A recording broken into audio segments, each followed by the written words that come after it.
Okay, today we're working with permeablized tissue, which is going to be a little bit different than isolated mitochondria. But normally you would leave this stopper right where it is for isolated mitochondria and just insert it. But because this is permeablized tissue, I'm going to open this, grab the little tissue, being very careful to not drop it, and make sure you have it firmly grasped. Because you have fluorescent dye in here, you want to make sure you're exposing this to the light as little as possible. So it's going to be a quick opening the chamber, putting it in, looking to make sure that it actually gets caught in the vortex, and then closing it right back up. Once you're done with the forceps, you can ethanol them off just to clean them between samples. Just take them off, and then they'll sit and dry till the next sample. Once that's in the chamber, you hit connect to O2K. Load your setup. So we have a pre-made one for body temperatures of 37 Celsius and 40 Celsius, so mammals and birds. You click your setup, load setup, connect to O2K. This should already be all preset. You choose your file, name your file, whatever you want to name it, however your naming system works, and wait for it to boot up. Again, something important to check once this loads up is that your illumination is off, but first you have to choose your soup protocol that you're using. So I have one specifically made. I can help you make one, someone can help you make one, or you can use a pre-made one. Enter your sample information, click through that, make sure your illumination is off. Now that we're working with a tissue, and we'll be looking at these top two graphs here.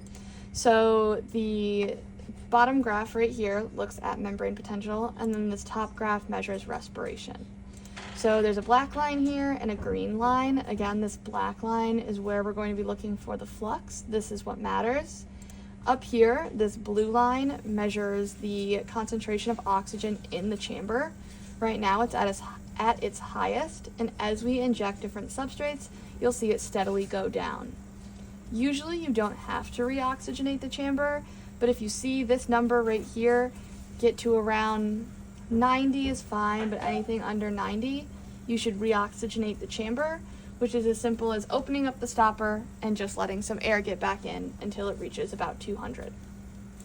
This red line is what we take measurements from. This measures oxygen flux per volume. So essentially, it tells you how much this line changes per the 2 milliliter volume that's in this chamber.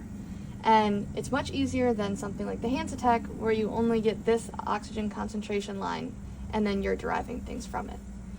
So when measuring respiration, one of the most important things is to wait for this red line to stabilize. You want it to be relatively flat before you inject any new substrates in. So see here how this is kind of all wonky, it's kind of all over the place. I wouldn't want to inject any new substrates in right here because I can't accurately say what change is due to the substrate being put in the chamber and what change is due to maybe it adjusting to the temperature of the sample, things like that. So I'm gonna wait for this to level out. You can see it's kind of starting to level out here, but this is the tricky thing. Sometimes it starts to dip even more. This is when it comes in handy to really understand the tissue type that you're working with. For isolated mitos, you see this red line usually stabilize around 0. So you're looking on this axis to measure where the red line is at, and this axis to measure where the blue line is at. So like I said, for isolated mitos, this will usually stabilize around 0. For permeablized fibers, it stabilizes anywhere from 10 to 30. It varies based on tissue type. So I usually give it a few minutes to acclimate, kind of figure out where the line's gonna stabilize before I put anything in. The two chambers can be different. Obviously there's not a tissue in the second chamber here, but just make sure you're keeping an eye on both if you're running two samples at one time, because they may not equilibrate in the same fashion. So here you can see this is starting to level out here.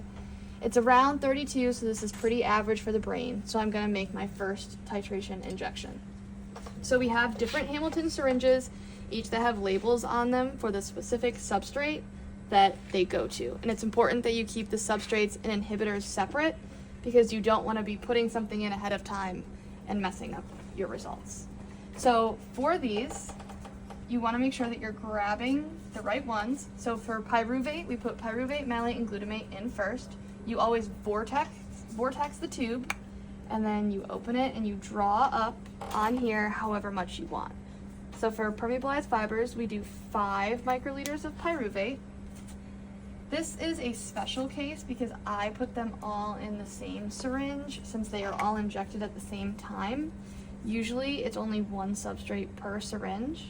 Then we do 10 microliters of malate and 10 microliters of glutamate. Once you've got that, you come over to the Oroboros and you line up the syringe with the tiny hole in the stopper and you inject. And that's that. Once you've injected, you come over here, you control, click, and you put a label as to what substrate you put in. So the soup protocol that I've made already auto-populates all of the different substrates that I'm putting in, as well as the inhibitors. So I choose pyruvate for chamber A, and I hit OK.